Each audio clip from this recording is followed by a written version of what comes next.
Syria and its allies continue to seek a political solution to the crisis in the country. The Iranian Assistant Foreign Minister for Arab and African Affairs has arrived in Damascus now to discuss the latest developments.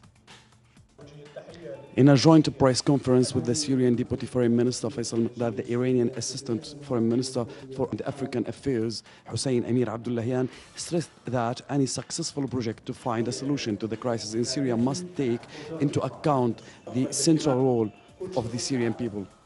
He said that Iran will continue to provide support and backing to Syria, adding that Tehran and Moscow have a stable and well-established position in supporting of Syria.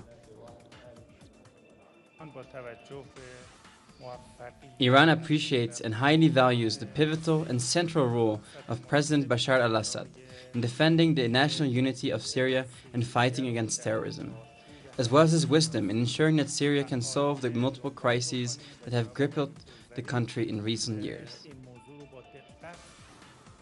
At the same time, Russia's permanent representative at the United Nations, Vitaly Churkin, said that Moscow would not join the international alliance against the ISIS terrorists led by Washington. He pointed out that the alliance had bombed Syrian territory without the approval of the Syrian government or the UN Security Council. Churkin said that Russia considers fighting the terrorists a clear priority, but only in line with Security Council resolutions and respect for the sovereignty of states. Russia wants to tell the world that it is no longer possible to do something outside the framework of international law.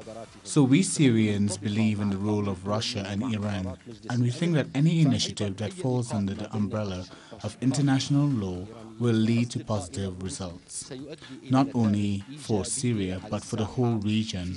This is especially true now because the crisis in Syria has come to look more and more like an international settling of accounts.